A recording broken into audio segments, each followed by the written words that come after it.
함께 나눌 말씀은 열왕기상 19장에 있는 말씀입니다. 여러분 열왕기상 19장에는 엘리야 이 선지자의 사역 중에 그 인간적인 모습이 드러나는 부분이죠. 하나님의 놀라운 기적과 은혜를 경험했음에도 불구하고 인간적인 마음을 가지게 될 때 결국은 죽음을 두려워하면서 사람들에게 쫓겨서 도망을 가는 그런 장면이 나옵니다.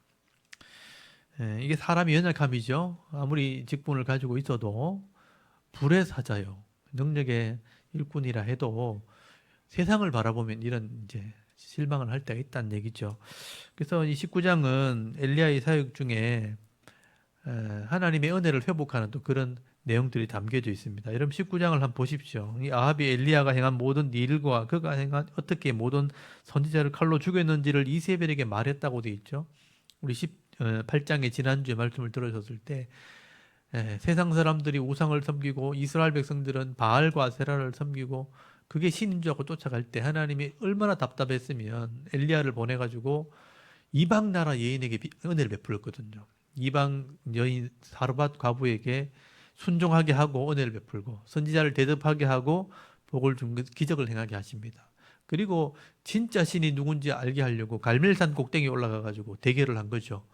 너희들이 신의 이름으로 한번 기도해봐라. 응답하시는가. 또 엘리야가 한번 기도할 때 하나님이 표적을 보여줬죠. 불이 하늘에서 내려와서 그 제단의 제물들을 다 불태우고 또 이 가짜가 드러났을 때 엘리야가 칼로 그 선지자를 다 쳐 죽이는 일이 벌어지게 된 겁니다. 그러면 이런 일을 왕이 봤고 백성들이 봤으면 하나님께로 돌아와야 되잖아요. 그런데 안 돌아와요. 현실이 그렇지 않다는 거예요. 이 아합 왕이요. 이세벨이 주동자거든요. 이세벨에게 얘기하니까 이세벨이 열이 나가지고 감히 내 선지자를 죽여 그러면서 이제 엘리야를 죽이려고 하는 겁니다. 거기 2절 한번 보세요. 19장 2절에 이세벨이 사신을 엘리야에게 보내 이르되 내가 내일 이맘때 반드시 네 생명을 저 사람들 중에 한 사람의 생명 갖게 하리라. 그러니까 죽은 선지자처럼 되게 하겠다 이 말이죠. 네 목을 치겠다는 겁니다. 그렇게 하지 아니하면 신들이 내게 벌 위에 벌을 내림이 마땅하니라. 신의 이름으로 그렇게 명령을 했다는 거예요. 그러면 이 엘리야 선지자도 하나님이 이렇게 능력을 베푸셨고 하나님이 나에게 은혜 베풀어 줬다면 나를 지켜주겠지 이래 되잖아요. 근데 이 엘리야도 그런 마음이 없어진 겁니다. 여러분 이게 사람이에요. 하나님이 분명히 함께 하는 거 아는데 현실이 눈앞에 딱딱 치면요. 하나님이 안 보일 때가 있다는 거예요. 여러분 거기 3절 보세요. 그가 그 형편을 보고 이게 이제 핵심이에요. 그가 뭘 봤다고요? 눈에 보이는 형편을 본 거예요. 하나님을 바라본 것도 아니고 말씀을 본 것도 아니고 하나님의 은혜를 사모한 것도 아니고 형편을 본 거예요. 세상을 보니까 자기 편이 아무도 없게 보이는 거예요. 엘리야 혼자 열심히 열정적으로 일하는 것처럼 보이는 거예요. 이게 우리의 모습입니다. 저도 그렇거든요. 나 혼자 열심히 바로 한다고 막 열심히 하는데 주위를 둘러보니까 아무도 안 하는 것 같아. 내 혼자 막 이렇게 하는 것 같아. 아무도 안 도와줘. 그래서 지풀에 쓰러져 가지고 낙심하고 이럴 때 있단 말이죠. 하나님은 안 보이면 그렇게 되는 겁니다. 형편을 보니까 하나님이 안 보이죠. 그래서 일어나서 어디로 갔냐면 자기 생명을 위해서 도망을 갔다고 돼 있어요. 엘리야가요. 능력을 분명히 경험했잖아요. 근데 도망을 갑니다. 유다에 속한 브엘세바에 이르러 자기의 사환을 그곳에 머물게 하고 또 자기는 또 광야로 들어갔다고 돼 있어요. 하루 길쯤 광야를 갔어요. 그래서 이게 이제 지명을 좀 아셔야 돼요. 브엘세바가 어디냐면 우리 식으로 말하면 대한민국 땅끝 마을이에요. 지도를 한번 보세요. 엘리야가 갈멜산에서 일을 했단 말이에요. 이게 북쪽 이스라엘이에요. 북쪽 이스라엘. 그래서 이스라엘 광야 평야 여기서 일했단 말이에요. 근데 어디까지 도망갔어요? 브엘세바. 여기가 브엘세바. 남쪽 끝. 여기가 애굽과의 경계선이에요. 그러니까 얼마나 멀리 도망갔는지를 보셔야 돼요. 이게 그냥 글자만 보면 아 브엘세바까지 갔구나. 근데 지도를 보면요 땅끝까지 도망간 거예요. 우리 식으로 말하면 해남 땅끝까지 간 거죠. 서울에서 일하다가 상처를 받아가지고 이제 기차를 타고 되게 땅끝까지 간 거예요. 근데 여기서 끝나는 게 아니고 여기서 어디 갔다고요? 광야로 갔대요. 광야로. 여기서 광야로 도망을 간 겁니다. 여기서 보세요. 엘리야가 도망을 가가지고 브엘세바 여기서 광야 여기 로뎀나무요. 아까 아침에 제가 보여드렸죠. 이 들판에 광야를 하루 길을 갔으니까 광야에 아무것도 없어요. 여기는 지금 이 브엘세바 밑으로는요, 광야. 그러니까 나무가 없는 동네예요. 광야를 가니까 여기 풀떼기, 쉽게 말하면 덩굴 이런데 머리에 쳐박고 있는 거예요. 그래서 여기서 죽기를 구했다라고 되어 있습니다. 거기 한번 보십시오. 4절에 광야로 들어가서 하루 길을 갔다고 되어 있고 로뎀 나무니까 이 예, 지푸라기 같은 이 나무 아래에 앉아가지고 죽기를 원하여 이르되 여호와여 넉넉하오니 지금 내 생명을 거두시옵소서. 나는 내 조상들보다 낫지 못하니다. 나는 형편없는 사람입니다. 나는 아무것도 못하는 사람입니다. 그러면서 죽여주시오 막 이렇게 했다는 거예요. 내 생명을 거두시옵소서라고 좋게 번역을 해놨지만 이렇게 우리식으로 말하면 하나님 제발 좀 죽여주세요. 내 스스로는 죽을 수는 없고 자살할 자신은 없고. 여러분 성경에 보면 자살한 사람이 몇 명 있죠? 여러분이 알고 있는 사람 누가 있어요? 성경에 자살한 사람. 가룟 유다 대표이죠. 또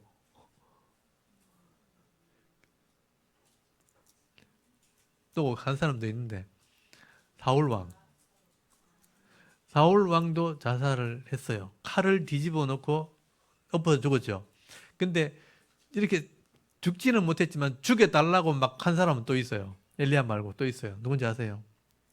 요나 선지자가 있어요. 사는 것보다 죽는 게 낫다면서 그러면서 하나님 죽여주십시오 이러면서. 그래서 이제 이게 차이가 있어요. 여러분 한 번쯤 세상을 살다가 진짜 힘들어가지고 죽을 생각 해본 적 있죠? 있죠? 있죠? 없습니까?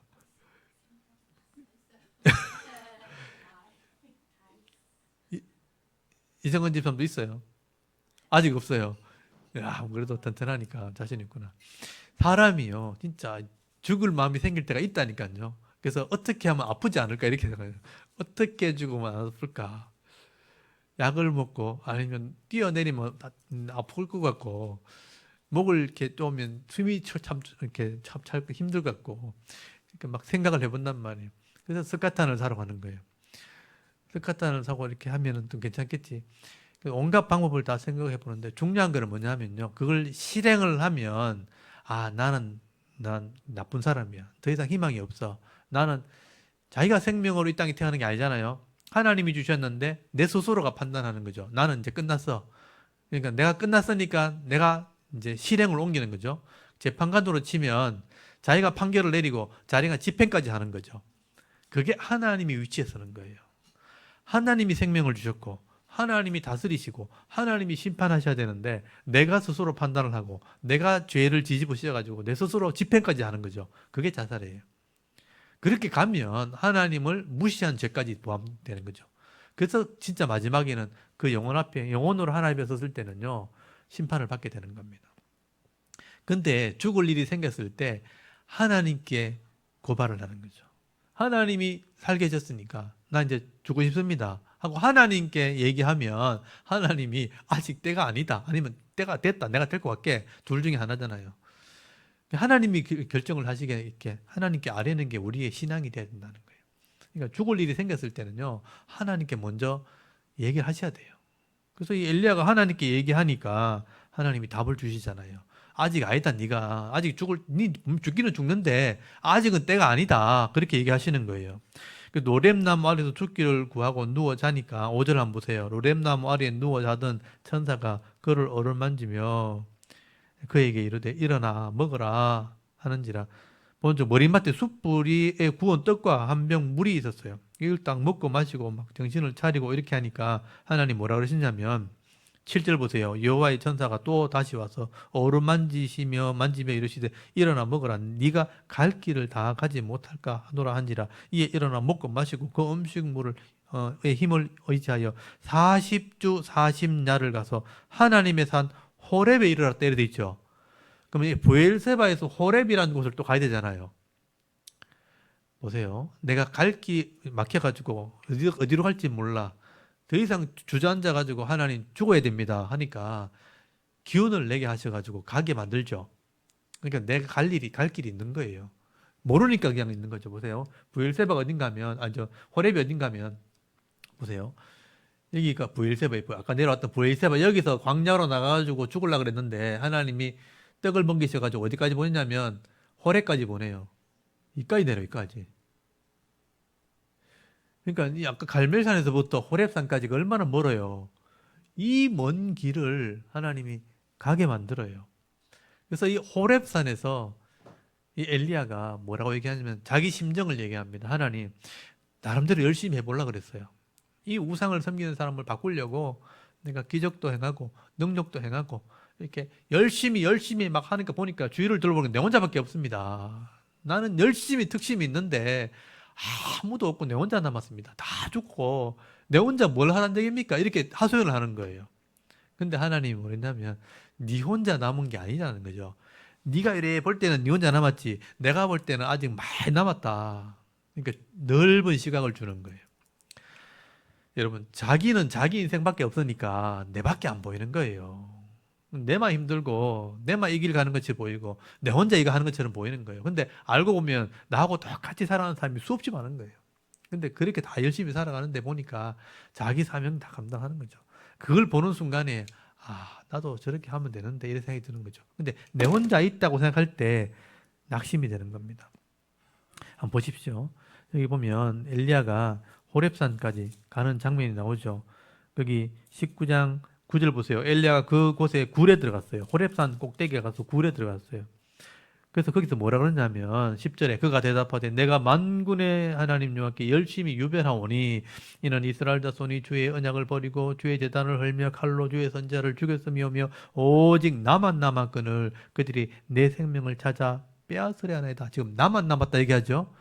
다 죽고 내 혼자 남았습니다. 내가 열심히 해보려고 그랬는데 안 됩니다. 하나님이 좀 도와줘야 됩니다. 하니까 11절에 여호와께서 이르시되 너는 나가서 여호와 앞에 산에 서라 하시더니 여호와께서 지나가시는데 여호와 앞에 크고 강한 바람, 태풍이 분 거죠. 크고 강한 바람이 산을 가르고 바위를 부수나 바람 가운데 여호와께서 계시지 아니하며 바람 후에 지진이 있으나 지진 가운데도 여호와께서 계시지 아니하며 지진 후에 불이 있으나 불 가운데도 여호와께서 계시지 아니하시니 불 후에 세미한 소리가 있었다 이렇게 됐죠. 세상에 폭풍이 불어치고 지진이 일어나고 요동치고 난리치는데도 하나님이 안 계시는 것 같아요. 근데 세미한 소리, 모든 끝나고 나서 조용한 그 시간이죠. 그때 13절에 엘리야가 듣고 겉옷으로 얼굴을 가리고 나가 굴에서 섬에 소리가 그에게 막 이르시되 엘리야야 네가 어찌 여기 있느냐 하니까 그가 대답하되 내가 만군의 하나님 여호와께 열심히 유별하오니 이는 이스라엘 자손이 주의 언약을 버리고 주의 제단을 흘며 칼로 주의 선을 죽이며며 오직 나만 남았거늘 그들이 내 생명을 찾아 빼앗으라나이다. 똑같이 얘기하죠. 그러니까 나는 열심히 하려고 그러는데 아무도 도울 사람이 없습니다. 이 얘기거든요. 그러니까 15절에 여호와께서 그에게 이르시되 너는 네 길을 돌이켜 광야를 통하여 다메섹으로 가서 이르거든 하사엘에게 기름을 부어 아람 왕이 되게 하고 이게 하사엘이라는 사람에게 기름 부는 일을 네가 해야 된다. 이게 사명입니다. 16절에 또 너는 님시 아들 예후에게 기름을 부어 이스라엘 왕이 되게 하고 여기 예후라는 사람이 북쪽 이스라엘의 왕이 될 사람이라는 거예요. 이 사람에게 네가 기름을 부어 왕의 사명을 줘라. 이게 두 번째 사명이고요. 사밧의 아들 엘리사에게 기름을 부어 너를 대신하여 선지자 되게 해라. 네 후계자를 네가 한 사람 양육을 해야 된다. 그 사람이 엘리사다라고 얘기해 줍니다. 네가 지금 죽을 때가 아니고 할 일이 있다는 거예요. 이 시대에 하나님이 일꾼들을 세우시는데 여기 하사엘은 아람 나라 왕이고요. 이방 나라 왕입니다. 예후는 이스라엘 반역을 일으켜 가지고 이 아합의 집안을 심판할 사람이에요. 하나님 미리 준비해 놓은 거예요. 그래서 훈련을 시키고 있는 거죠. 근데 이 사람이 네가 하나님의 일꾼이라는 걸 알려줄 사람이 필요한 거죠. 그게 엘리야가 해야 될 일이었어요. 그래서 기름을 부어야 되는 거예요. 엘리야는 이런 사명이 있는 사람이에요. 네가 하나님의 일을 하는 사람이라는 것을 많은 사람들이 알려주고 이런 사람들을 세워서 하나님의 일을 하게 해야 한다. 일꾼을 세울 사명이 네게 있다라고 가르쳐 준 거예요. 아니 죽을 때 안 됐다는 거죠. 그러니까 할 일이 있다는 것입니다. 그래서 이제 이 엘리야가 그것을 깨달은 거죠. 폭풍 가운데 우리가 이제 일을 하면 하나님이 폭풍같이 나와 함께 이 세상을 뒤집기를 바라거든요. 땅을 다 뒤흔들어 가지고 지진을 일으켜서 다 엎었기를 바라는 거죠. 또 하나님께서 막 능력을 행하셔 가지고 불로 막 다 태워버리고 이 시대를 딱 싹 새롭게 하길 바라죠. 근데 하나님 그렇게 일하시는 분이 아니라는 거예요. 세미한 음성으로 내 마음을 깨닫게 하시는 분입니다. 한 사람이 깨달아야 그게 생각이 바뀌고 삶이 바뀌고, 한 사람이 변화되면 그 사람을 통해서 하나님이 일하신다는 뜻이에요. 엘리야는요, 자기 마음속에서부터 나를 바꿔야 되는 거예요. 아, 내가 아직 사명이 남아있구나. 아, 내게 은혜가 아직 있구나. 내가 할 일이 있구나. 그 사명 감당해야 주님이 나를 데려가시는구나. 그 사명 감당하기로 이 땅에 왔다는 거예요. 형편을 바라보지 말고 내게 주신 사명을 깨달아라. 그러면 하나님이 다 준비해 놓은 거예요. 그래서 이제 엘리야가 그 굴 속에서 기도하다가 호렙산에서 하나님을 다시 만나게 됩니다. 여러분, 이 호렙산이 뭐냐면 모세가 시내산에서 율법을 받았던 그 산이에요. 그러니까 모세가 하나님 말씀을 받던 그 산에 가서 엘리야가 하나님을 다시 만나서 출발하는 겁니다. 새로운 출발을 하게 되는 거죠. 그러니까 새 출발을 하려면 말씀의 자리로 다시 와야 되는 거예요. 저는 그렇게 이해를 했어요. 하나님 왜 이 엘리야를 호렙산에 보냈을까? 이렇게 얘기하시려면 브엘세바에도 하실 수 있고 갈멜산에도 하실 수 있잖아요. 근데 이곳까지 오게 하신 이유가 뭐냐면 처음부터 새로 출발하는 거예요. 다시 가는 거예요. 잘못된 길을 가면요, 원래대로 또 돌아와야 돼요. 다시 출발해야 돼요. 그래서 늦지만 그게 제일 빠른 거예요. 잘못된 길을 들었으면 그 길로는 갈 수가 없는 거죠. 다시 돌아와서 처음부터 다시 시작하면 돼요. 그게 하나님이 하시는 방법입니다. 그래서 이 세미한 음성 중에 하나님이 주신 사명을 깨닫고 엘리야가 다시 일어서게 되는데요. 다시 돌아갑니다. 거기 17절에 보면요. 하사엘의 칼을 피하는 자는 예후가 죽일 것이요 예후의 칼을 피하는 자는 엘리사가 죽이리라. 그러나 내가 이스라엘 자손 가운데 7,000명을 남기리니 다 바알에게 무릎을 꿇지 아니하고 다 바알에게 입 맞추지 아니한 자니라. 네가 볼 때는 네 혼자 일하는 것 같지만 네가 그 일을 하면 이런 7,000명이 함께 일하는 거다. 그래서 저 혼자 이렇게 막 열심히 하는 것 같지만 사실은 구석구석에서 하나님이라는 사람이 있는 거예요. 그래서 지금 이 나라가 그래도 지켜지고 있는 거고 이 교회가 이렇게 지켜지고 있는 겁니다. 그래서 저는 그 하나님을 믿는 거죠. 저는 세상에 썩었다 그러고 뭐 교회가 다 변질됐다 그렇게 얘기하지만 저는 그렇게 생각하지 않습니다. 하나님이 이런 숨겨진 사람들을 통해서 일하고 계시는 거예요. 그래도 구석구석에서 자기 사명 감당한 사람이 있는 거예요. 욕심내지 않고. 만약에 욕심내는 사람이 있다면요, 빨리 방송에 나와가지고 내를 막 전국적으로 알려가지고 막 많은 사람들이 유명한 사람 되려고 그래서 방송에 다 나가요. 그래서 여러분, TV에 죄송하지만 방송에 나온 사람들은 그렇게 대단한 사람들이 아닙니다. 자기를 잘 알릴 줄 아는 사람이지 하나님이 쓰시는 일꾼들은 아니에요. 진짜 일꾼들 어디 있냐면요, 아무도 모르는 데 가 있어요. 저 시골 구석에 저 가난한 동네에 그런 작은 교회에서 다 사역하고 계십니다. 그런 사람들이 말씀을 순종하면서 그 시대를 썩어가는 세상을 바꾸려고 그 속에서 자기 사명을 감당하고 있는 거예요. 저도 그 일 하면서 지금 이 사명 감당하는 것입니다. 그래서 뭐 크게 되고 유명해야 되는 그게 중요한 게 아니에요. 내 할 일을 잘 감당하고 있는가? 내 생명 주신 사명 제대로 감당하고 있는가? 이게 하나님이 원하시는 것이에요. 그래서 하나님께서는요, 항상 이렇게 우리가 볼 때는 아무것도 없는 것처럼 보이지만 하나님이 늘 일하고 계시다는 것을 우리가 기억을 해야 돼요. 그래서 나중에 사도 바울이요, 이 말씀을 인용을 합니다. 하나님이 이스라엘 버리셨는가? 이스라엘 사람이 아무도 구원받지 못할 것 같이 지금 이스라엘 사람이 예수 안 믿는 것처럼 보이고 세상에 떵떵거리지만 구원이 없는 것처럼 생각되잖아요. 근데 하나님께서요, 그 속에 숨겨놓은 일꾼들이 다 있다는 거예요. 여러분, 로마서 11장을 한번 펴보세요. 거기 보시면요, 바울이 이런 얘기를 합니다. 하나님께서 깨닫게 하셔가지고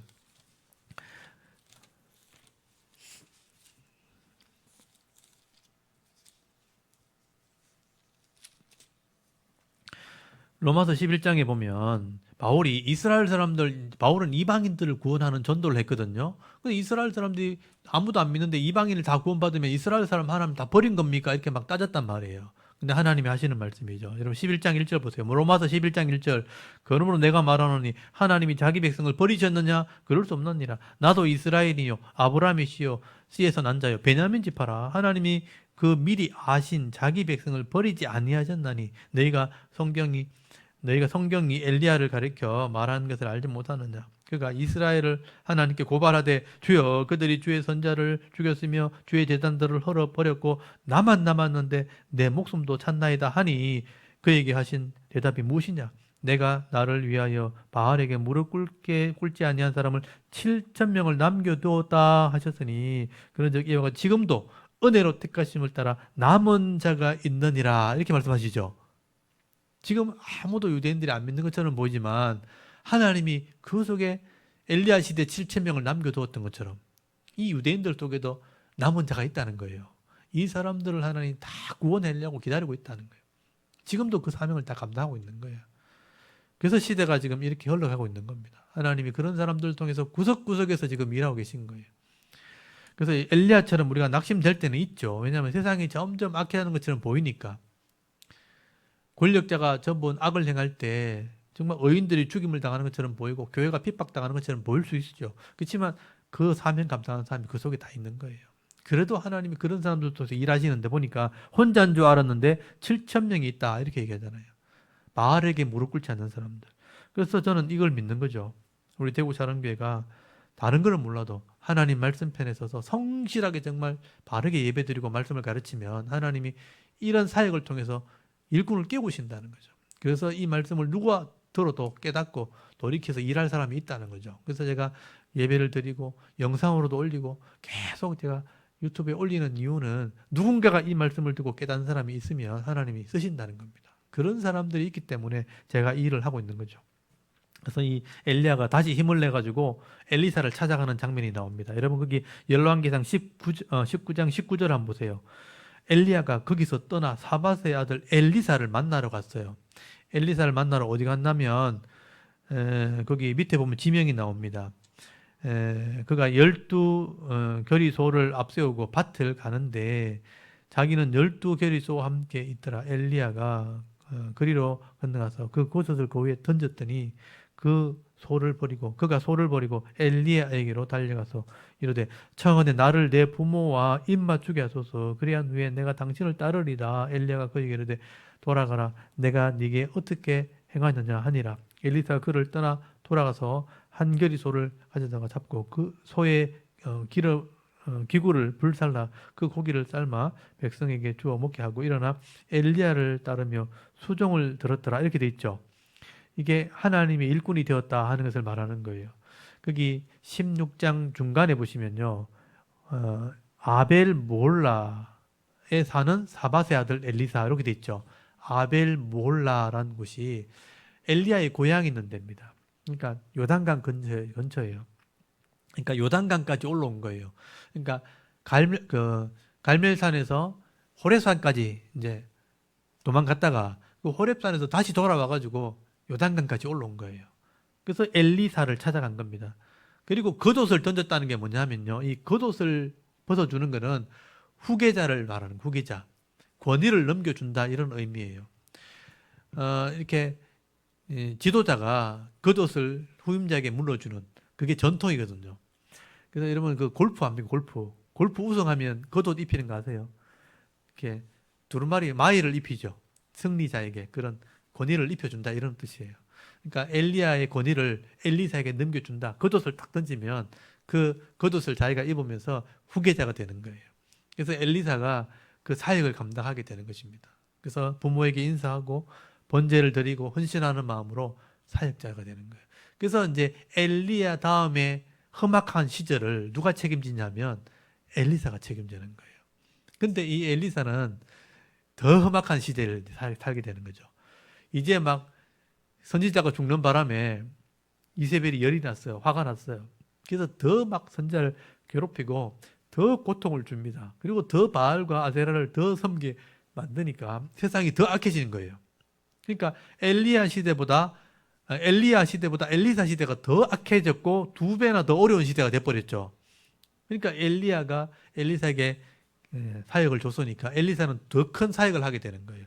그래서 나중에 이 엘리야는 성천할 때 엘리사는 사역을 해야 되잖아요. 내가 너에게 뭘 줄까 하니까 갑절의 영감을 달라 그러잖아요. 갑절의 영감이 뭐냐 하면 당신보다 내가 더 세야 된다는 거예요. 더 세야지 이 일을 감당할 수 있다고 그렇게 얘기하는 거예요. 그래서 이걸 잘 모르는 사람들은 사역자들이 갑절의 영감을 달라고 막 기도하는 사람이 있는데, 갑절의 영감을 달라고 기도하는 것은 내가 더 험악한 데 가겠다는 뜻이거든요. 그래서 제 같으면 갑절의 영감 필요 없으니까 평안한 데 보내달라고 이렇게 하겠어요. 그래야 평안해. 능력도 없어야 평안한 데 가서 일하는 거예요. 능력 있으면 센 데 가는 거예요. 원래 군대 갈 때 배치할 때 성적이 좋은 사람들은요, 제일 험한 곳에 보내는 거예요. 제일 능력 있는 일을 하기 때문에. 제일 능력 있는 사람이 제일 어려운 곳에 가는 겁니다. 그래서 이 엘리사가 이 사명 감당하는 장면이 엘리야를 통해서 이어지게 되는데, 그래서 20장 이후에는 이제 아합의 사건과 또 아합에게 일어난 일들과 그 엘리사의 사역들이 나중에 열왕기 하서에 나옵니다. 본격적인 사역은 열왕기 하서에 나오고요. 20장부터는 이제 아합 왕이 악을 행하게 될 때 이세벨과 함께 어떤 악을 행하게 되고 또 하나님이 어떻게 그를 다스리시는지를 설명하는 거예요. 하나님께서는 이렇게 하나님의 일꾼들을 통해서 영적으로 일하시는 분이에요. 저는 이 시대를 영적으로 바라보면 하나님께서 아직 일하실 때가 안 됐어요. 하나님 기회를 주시는 거예요. 일꾼들을 사람을 통해서 지금 기회를 주는 거죠. 그래서 법대로 바르게 할 수 있는 기회를 주셨는데 그것도 안 되고 무너지면 하나님이 일하시는 거죠.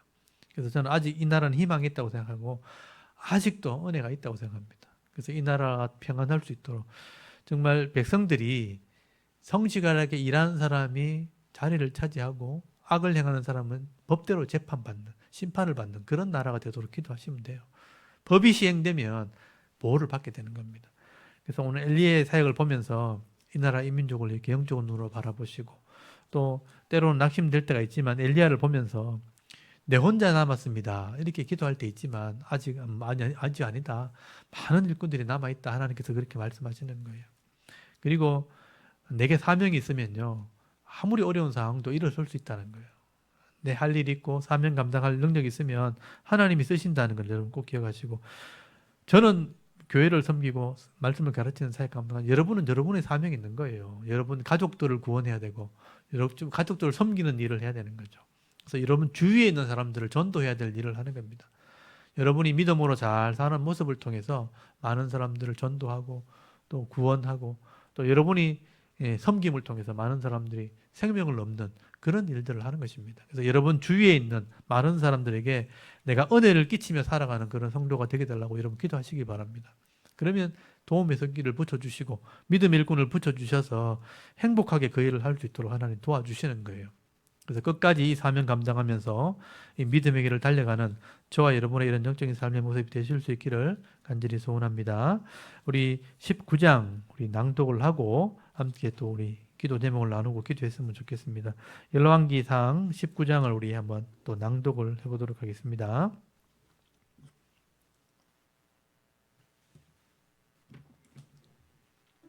열왕기상 19장. 아합이 엘리야가 행한 모든 일과 그가 어떻게 모든 선지자를 칼로 죽였는지를 이세벨에게 말하니 이세벨이 사신을 엘리야에게 보내어 이르되 내가 내일 이맘때에는 반드시 내 생명을 저 사람들 중 한 사람의 생명과 같게 하리라. 그렇게 하지 아니하면 신들이 내게 벌 위에 벌을 내림이 마땅하니라 한지라. 그가 이 형편을 보고 일어나 자기의 생명을 위해 도망하여 유다에 속한 브엘세바에 이르러 자기의 사원을 그곳에 머물게 하고 자기 자신은 광야로 들어가 하룻길쯤 가서 한 로뎀나무 아래에 앉아서 자기가 죽기를 원하여 이르되 여호와여 넉넉하오니 지금 내 생명을 거두시옵소서. 나는 내 조상들보다 낫지 못하니이다 하고 로뎀나무 아래에 누워 자더니 천사가 그를 어루만지며 그에게 이르되 일어나서 먹으라 하는지라. 본즉 머리맡에 숯불에 구운 떡과 한 병 물이 있더라. 이에 먹고 마시고 다시 누웠더니 여호와의 천사가 또 다시 와서 어루만지며 이르되 일어나 먹으라. 네가 갈 길을 다 가지 못할까 하노라 하는지라. 이에 일어나 먹고 마시고 그 음식물의 힘을 의지하여 40주 40야를 가서 하나님의 산 호렙에 이르니라. 엘리야가 그곳 굴에 들어가 거기서 머물더니 여호와의 말씀이 그에게 임하여 이르시되 엘리야야 내가 어찌하여 여기 있느냐. 그가 대답하되 내가 만군의 하나님 여호와께 열심히 유별하오니 이는 이스라엘 자손이 주의 언약을 버리고 주의 제단을 헐며 칼로 주의 선지자들을 죽였음이오며 오직 나만 남았거늘 그들이 내 생명을 찾아 빼앗으려 하나이다. 여호와께서 이르시되 너는 나가서 여호와 앞에서 산에 서라 하시더니 여호와께서 지나가시는데 여호와 앞에 크고 강한 바람이 산을 가르고 바위를 부수나 바람 가운데에 여호와께서 계시지 아니하며 바람 후에 지진이 있으나 지진 가운데에도 여호와께서 계시지 아니하며 또 지진 후에 불이 있으나 불 가운데에도 여호와께서 계시지 아니하더니 불 후에 세미한 소리가 있는지라. 엘리야가 듣고 겉옷으로 얼굴을 가리고 나가 굴 어귀에 섬에 소리가 그에게 임하여 이르시되 엘리야야 내가 어찌하여 여기 있느냐. 그가 대답하되 내가 만군의 하나님 여호와께 열심히 유별하오니 이는 이스라엘 자손이 주의 언약을 버리고 주의 제단을 헐며 칼로 주의 선지자들을 죽였음이오며 오직 나만 남았거늘 그들이 내 생명을 찾아 빼앗으려 하나이다. 여호와께서 그에게 이르시되 너는 내 길을 돌이켜 광야를 통하여 다메섹에 가서 이르거든 하사엘에게 기름을 부어 아람의 왕이 되게 하고 너는 또 님시 아들 예후에게 기름을 부어 이스라엘의 왕이 되게 하고 또 아벨모올라 사바세 아들 엘리사에게 기름을 부어 너를 대신하여 선지자가 되게 하라. 하사엘의 칼을 피하는 자를 예후가 죽일 것이요 예후의 칼을 피하는 자를 엘리사가 죽이리라. 그러나 내가 이스라엘 가운데 7,000명을 남기리니 다 바알에게 무릎을 꿇지 아니하고 다 바알에게 입맞추지 아니한 자니라. 엘리야가 거기서 떠나 사바세 아들 엘리사를 만나니 그가 12겨리소를 앞세우고 밭을 가는데 자기는 12째 겨리소와 함께 있더라. 엘리야가 그리로 건너가서 겉옷을 그의 위에 던졌더니 그가 소를 버리고 엘리야에게로 달려가서 이르되 청하건대 나를 내 부모와 입맞추게 하소서. 그리한 후에 내가 당신을 따르리이다. 엘리야가 그에게 이르되 돌아가라. 내가 네게 어떻게 행하였느냐 하니라. 엘리사가 그를 떠나 돌아가서 한 겨리소를 가져다가 잡고 수의 기구를 불살라 그 고기를 삶아 백성에게 주어 먹게 하고 일어나 엘리야를 따르며 수종 들었더라. 아멘. 엘리야를 따라서 수종 들었다는 게 뭐냐면 사역자가 됐다. 또 섬기는 제자가 됐다. 이런 의미입니다. 근데 이 엘리야가 엘리사에게 사명을 넘겨주는 것은 열왕기 하서에 나옵니다. 요걸 잘 기억하셨다가 주의 일꾼으로 헌신했구나 하는 것을 기억하시면 됩니다. 하나님께서 이렇게 일하시는 거예요. 일꾼들에게 사명을 주시고 깨닫게 하시고 낙심하면 또 먹이시고 입히시고 먹는 문제도 중요해요. 그래서 여기 보면 광야에 죽을 길을 구할 때 로뎀나무 아래에 있을 때 하나님이 숯불에 구운 떡과 물 한 병을 줬잖아요. 네, 그 먹이시고 힘내게 하셔서 육신이 힘이 있어야 영혼의 힘도 일할 수 있는 겁니다. 그래서 먹고 마시며 즐기면서 이 사역을 감당하도록 하나님이 은혜를 베풀어 주시는 겁니다. 여러분이 때로는 힘들 때는 있죠. 그럴 때 내 사명이 뭔지를 기억하셔야 돼요. 내게 주신 사명, 생명 있는 동안 잘 감당하게 되면요. 그 안에 기쁨도 있고 은혜도 있고 즐거움도 있는 겁니다. 그래서 남들처럼 되기보다는 내 속에 있는 기쁨을 누리면서 가는 게 지혜로운 겁니다. 그래서 지혜롭고 믿음 있는 성도 되게 하셔서 이 땅을 기쁨으로 살아가는 내 신앙이 되도록 여러분 늘 기도하시고 그래서 매일매일의 기쁨, 한 주간의 기쁨을 누리시는 은혜가 있도록 그래서 다음 주에는 더 행복한 모습으로 더 성숙해진 모습으로 나올 수 있도록 여러분 같이 기도했으면 좋겠습니다. 또 우리 샤론교회 성도들도 이런 말씀의 은혜가 있도록 우리 성도들이 말씀을 들었으면 이제 성장해 나가야 되고 성숙해 가야 되잖아요. 그래서 우리 교회 하는 사람들이 서로 위로를 받고 힘을 얻을 수 있도록 우리 교회가 그런 사명 잘 감당할 수 있도록 말씀을 가르치는 교회가 될 수 있도록 이 나라 이 민족의 평안을 위해서 우리 같이 한번 기도하고 예배를 마쳤으면 좋겠습니다. 다 같이 하나님께 한번 기도드리겠습니다. 하나님 아버지